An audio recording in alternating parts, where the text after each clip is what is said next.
Olá, deve ficar mesmo para 2016 a análise pela Comissão Mista de Orçamento da decisão do Tribunal de Contas da União que recomendou a rejeição das contas do governo da presidente Dilma Rousseff referentes ao ano de 2014. O presidente do Congresso, o senador Renan Calheiros, após a leitura do parecer do TCU em plenário, concedeu 45 dias para que o governo encaminhe uma defesa ao parlamento e não enviou de imediato o parecer à comissão mista, o que gerou protestos da presidente da comissão, a senadora Rose de Freitas. Mesmo assim, o relator do caso já foi anunciado. Será o senador Assis Gurgás, do PDT de Rondônia. O Brasil em Debate convidou para discutir o julgamento das contas do governo pelo Congresso os deputados Jaime Martins, do PSD de Minas Gerais e vice-presidente da CMO, e Reginaldo Lopes, do PT, também de Minas Gerais. Eu sou Fabiana Mello e o Brasil em Debate é um programa da TV Câmara e da Rádio Câmara. Obrigada, deputados, pela presença aqui no estúdio. Obrigado, Fabiana. Queria começar perguntando a opinião do senhor deputado Jaime Martins, justamente sobre essa decisão do senador Renan Calheiros de primeiro conceder o prazo para o governo encaminhar a defesa ao Congresso antes de encaminhar o parecer à comissão. Olha, todos nós da Comissão Mista de Orçamento achamos equivocada a decisão dele. Me pareceu uma decisão muito mais de cunho pessoal, de querer segurar esse processo no Senado. Os líderes que compõem a CMO todos repudiaram essa decisão, inclusive a presidente Rose de Freitas. O melhor lugar para se fazer esse debate, para que o governo possa fazer a sua defesa, é dentro da CMO. Eu tenho apresentado na comissão uma relação de audiências públicas em que nós vamos poder esclarecer todos esses pontos. Começo por convocar os 9 ministros do TCU, convidá-los, na verdade, para que os 9 possam vir aqui no Congresso, diante da audiência pública, em transmissão pela TV Câmara, para que possam justificar e debater com os parlamentares da Casa cada um dos seus votos e que possa justificar.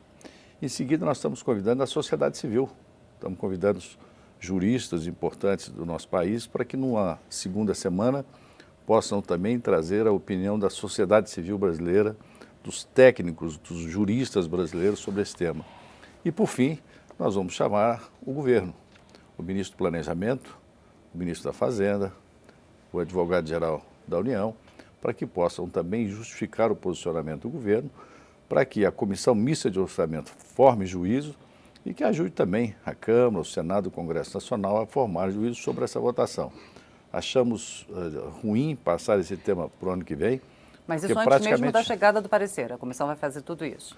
Sim, mas praticamente ao dar 45 dias para a defesa antes de começar o debate, né, está julgando isso para o ano que vem, claramente, né, para o período do recesso. Depois do recesso vem o Carnaval e depois, logo em seguida, vai haver a mudança dos membros da Comissão Mista de Orçamento.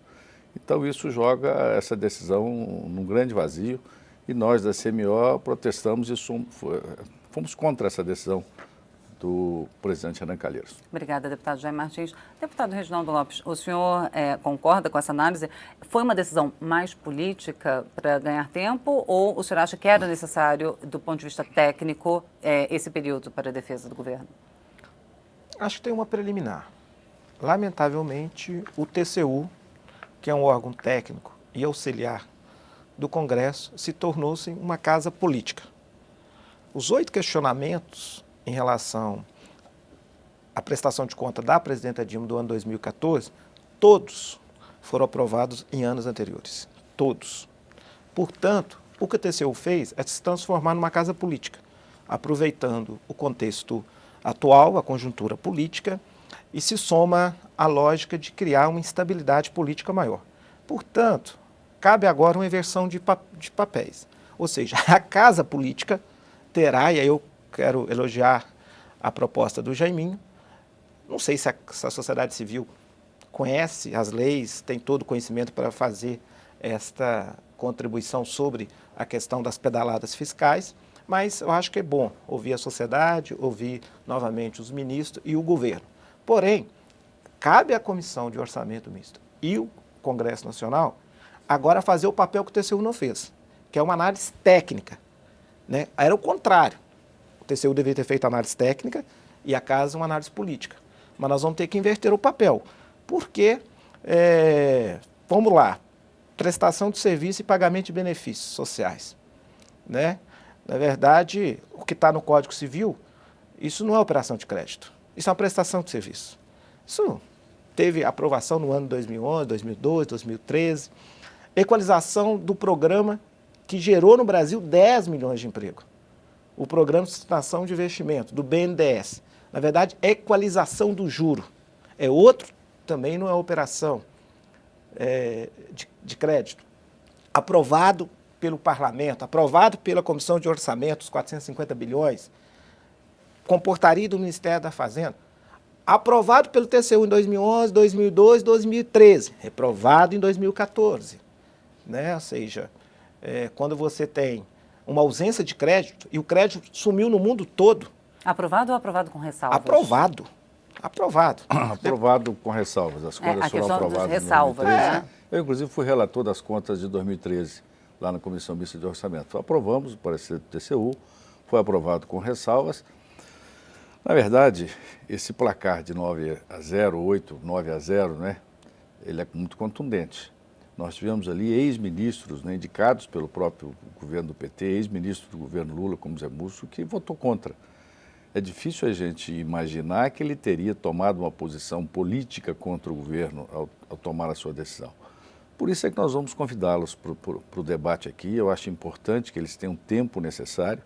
Nós vamos fazer quantas audiências públicas forem necessárias, 3, 4, convidando 2, 3 ministros de cada vez, né, para que isso possa ficar esclarecido. Existem algumas diferenças, né? Na verdade, a Caixa, os bancos estatais, eles prestam, sim, um serviço ao governo, fazendo o pagamento do Bolsa Família e de outros benefícios sociais. O que houve é que no final do ano foi pago, além daquilo que se previa no orçamento, caracterizando como um saque de uma conta bancária, de um cheque especial, não é? E o governo não fez o provimento adequado no tempo necessário e se caracterizou como pedalada porque não entrou nas contas do governo contabilizada adequadamente. Então essa é uma grande questão, é um debate técnico. Quando nós vamos chamar a sociedade civil, nós vamos convidar, por exemplo, o presidente da OAB, vamos convidar o jurista Miguel Reale Júnior, vamos convidar também vamos convidar também Dalmo Dallaria, vamos convidar pessoas que pensam de uma forma, que pensam de outra forma, né? Claro que um foi ministro do governo Fernando Henrique, vai ter o seu posicionamento político, mas vai vir aqui na condição de técnico. Nós vamos ouvir também aqueles que pensam de uma maneira um pouco mais parecida com o governo, para que a gente possa formar o juízo adequado e ter uma votação, que embora tenha aspectos políticos, né, o Congresso, a Comissão de Orçamento é formada por políticos, né, mas que a gente tem que ter a consciência de que o Brasil atravessa um momento extremamente grave e que precisamos votar nesse momento, não pensando no PT, não pensando no PSDB, nem no PMDB e nem em nenhum partido, pensando no Brasil de amanhã, no Brasil que começa a gerar desempregos, começa a trazer profundas dificuldades para as famílias, né? Trazer profundas dificuldades para as empresas. Entramos numa linha de queda da atividade econômica, já sai agora a previsão de que vamos ter um PIB 2,8% menor do que no ano passado. Então essas coisas nos preocupam e eu acho que todos nós aqui no Congresso temos que ter responsabilidade, não apenas com nossos partidos, mas sobretudo com a nação. Obrigada, deputado Jaime. Agora, deputado Reginaldo Lopes, eu volto à questão do prazo para perguntar, vai ser feita uma alteração à defesa, porque o governo teve um prazo também de 45 dias para apresentar a defesa ao Tribunal de Contas da União. Vai ser uma defesa diferente essa? É necessário mudar, alterar os argumentos para o Congresso Nacional agora? Eu acho que não. Então, por que a necessidade de um prazo de 45 dias? Desculpa, é só para tentar entender. Não, o governo tem direito de apresentar. Na minha opinião, a defesa que ele apresentou no TCU está muito bem posicionada, se sustenta. É justamente na linha que o Jaiminho colocou. Porque tem muitos políticos que se posicionam como engenheiro de obra pronta. A obra está pronta, chega lá e coloca um monte de defeito. Nós estamos falando uma restrição de crédito na economia mundial desde 2008. Essa crise é aguda. Eu acho que ela está entrando na terceira fase. A primeira fase foi a crise na economia norte-americana. Veio a segunda dos países da Europa. E agora ela acerta os países emergentes, do qual está o Brasil, a China, os outros. Todos esses países estão tendo crescimento menor. Portanto, nesses últimos 7 anos, o que aconteceu no Brasil é que nós não chegamos à casa de 18%, 17%, 15% de desemprego. Hoje, inclusive, nós estamos com 7%. Nós geramos empregos com as políticas que foram adotadas, seja o PAC, seja Minha Casa Minha Vida, seja os programas sociais, seja o programa de sustentação de investimento do BNDES. E todos esses programas foram debatidos com a sociedade brasileira, foram debatidos com esta casa, comissão do orçamento, teve previsão orçamentária, teve portaria, né? Esta operação de adiantamento de fundo de garantia é uma prática, né? E que, então, na verdade, houve uma mudança de posição no Tribunal de Contas da União. Houve, é notório que houve. Esses argumentos, os 8 questionamentos, todos já foram aprovados na mesma direção em anos anteriores. Então é evidente que há uma posição política, né? Talvez o governo errou no diálogo, na forma, e talvez criou esse consenso lá de votar todos contra. E mesmo por isso, e mesmo assim também, isso não justifica nenhum tipo de achar que a rejeição das contas se soma a um processo de golpe no país. Porque nós estamos dizendo de democracia. Se tem uma crise, nós devemos apresentar propostas novas ideias, né? Até 2014, as políticas anticíclicas foram fundamentais para o país, para preservar emprego, preservar a renda do trabalhador. O que nós temos que fazer agora? Nós temos que discutir com a sociedade brasileira. Eu acredito que o debate que foi vencedor nas urnas foi o debate da presidenta Dilma, que propôs novas ideias. Talvez a baixa credibilidade da presidenta Dilma, que ela não apresentou essas novas ideias, momentaneamente.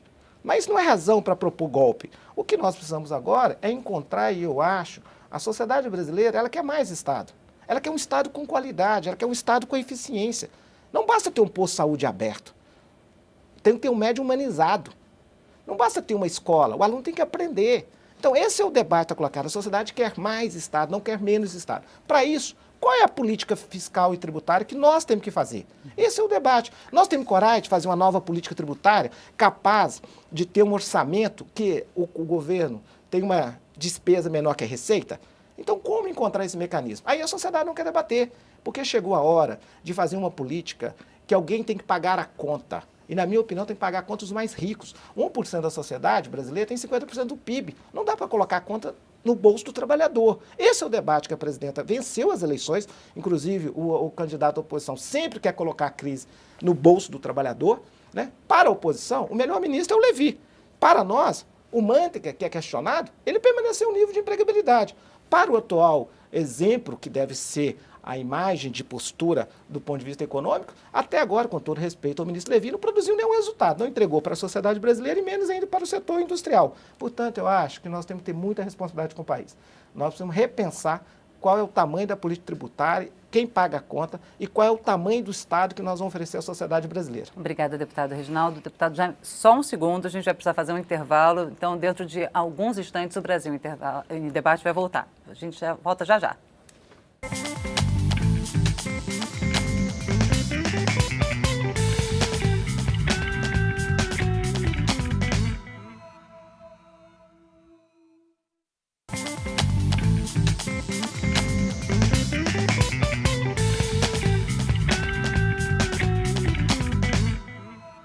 Voltamos a apresentar o Brasil em Debate. O tema de hoje é o julgamento pela Comissão Mista de Orçamento das Contas do Governo Dilma Rousseff de 2014. Eu sou Fabiana Mello e converso hoje com os deputados Jaime Martins, do PSD de Minas Gerais, vice-presidente da Comissão Mista de Orçamento, e Reginaldo Lopes, do PT, também de Minas Gerais.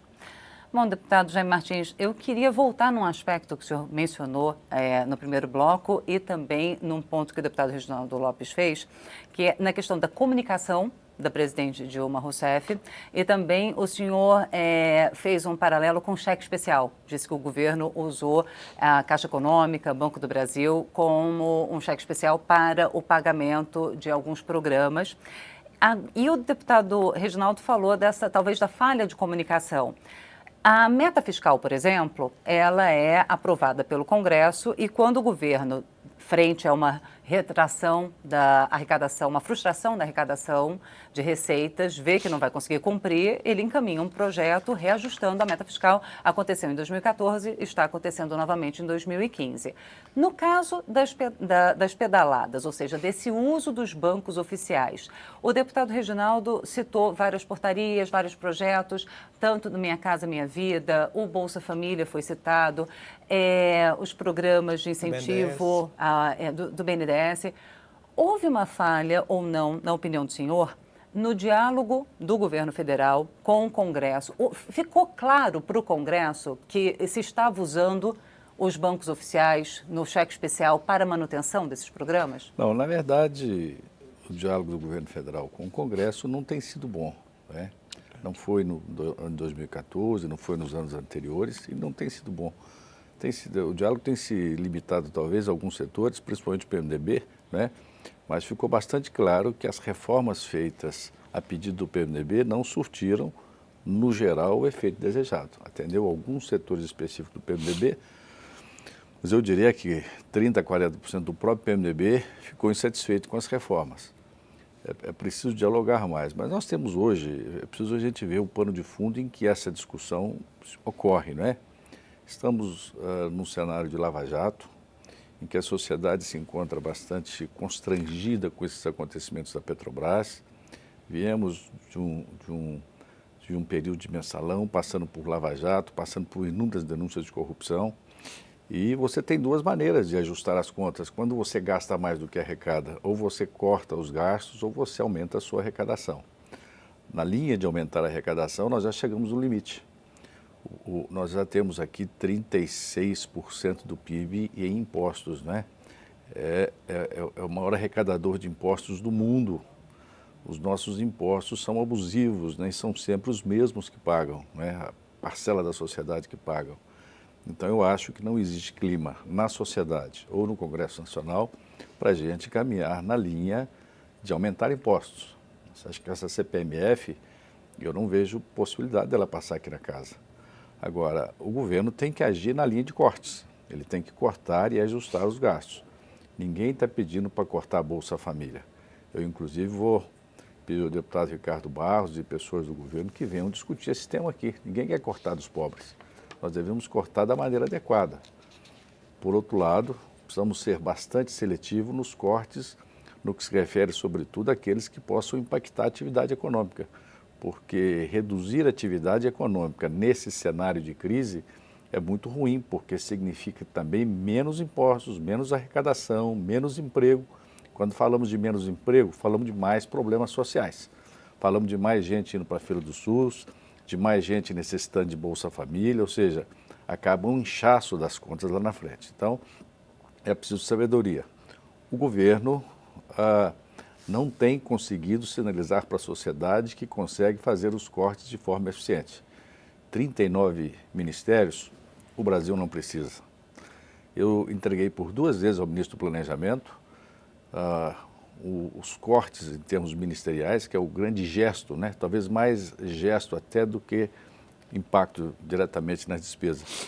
Mas nós poderíamos cortar 20 ministérios sem ninguém sentir falta, nem a presidente, porque muitos deles são ministros que sequer despacham rotineiramente com ela.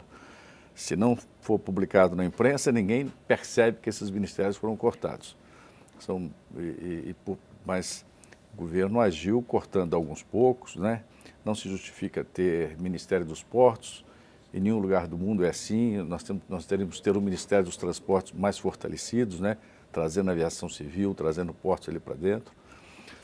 E assim, nós poderíamos fazer cortes e fazer gestos com a sociedade de que o governo se dispõe a cortar na sua estrutura. A estrutura é inchada, é demasiada, é ineficiente e nós precisamos, nesse momento, buscar a eficiência da máquina pública para que os nossos impostos, o contribuinte, sinta que o seu imposto está sendo bem aplicado. Obrigada, deputado Jair Martins. Deputado Reginaldo Lopes, o deputado Jair Martins disse, então, que ele discorda do que o ministro Levi disse recentemente em São Paulo, que o governo mostrou que estava cortando na carne. Então, precisaria cortar mais. O senhor concorda? Está cortando mais na carne dos outros.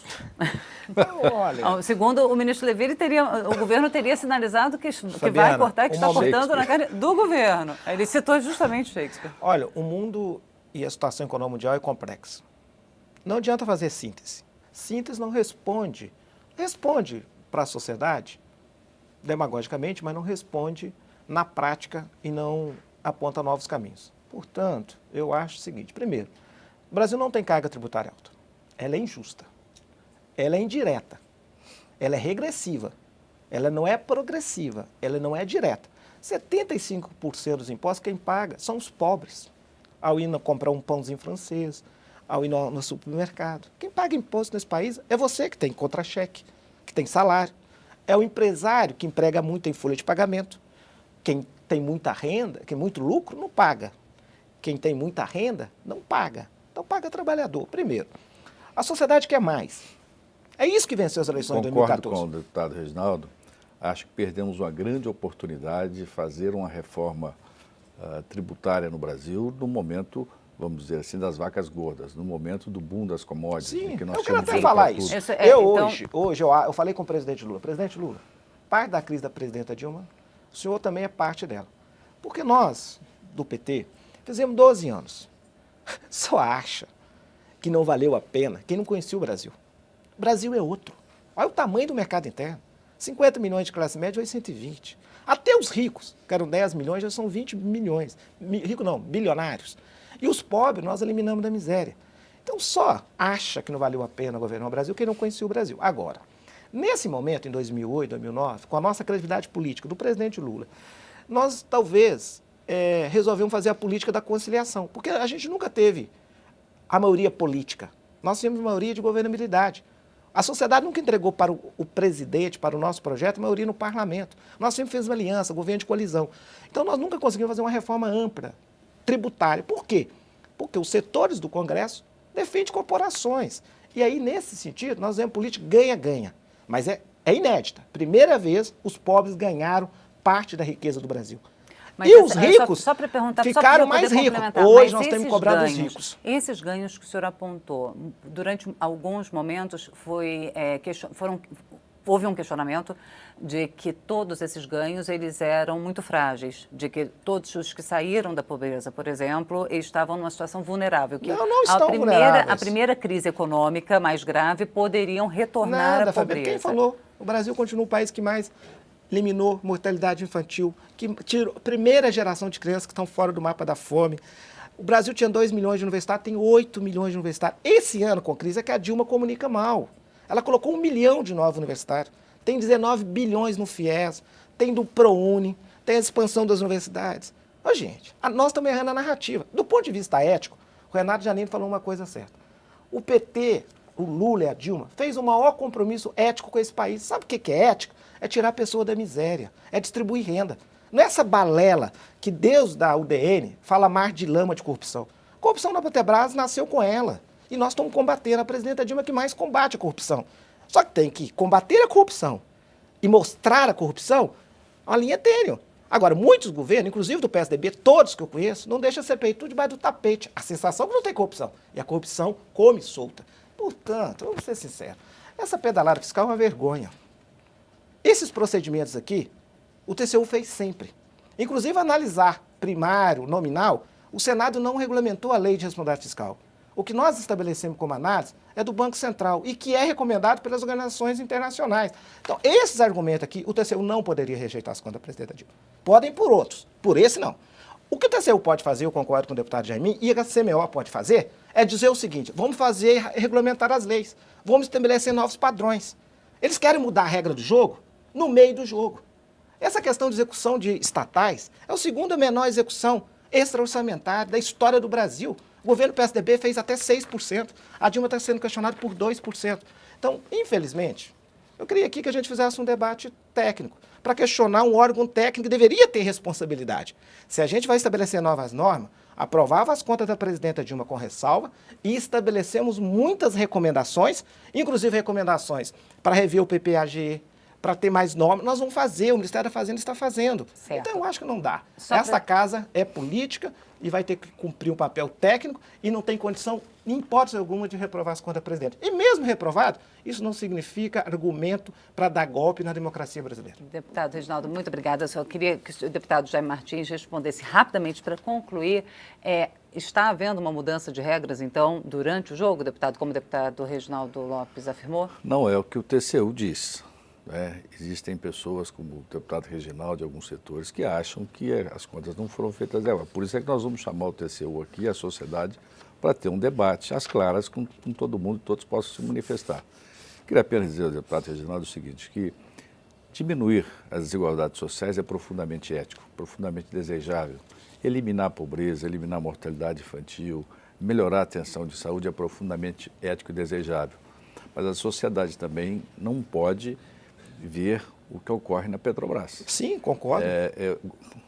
Não quero aqui dizer que os governos tucanos, né, do PSDB sejam um exemplo de moralidade. Fernando Henrique confessou. Se fosse o Lula, São tinha Paulo, impeachment do mas- CPI do Lula, impeachment Mas depois.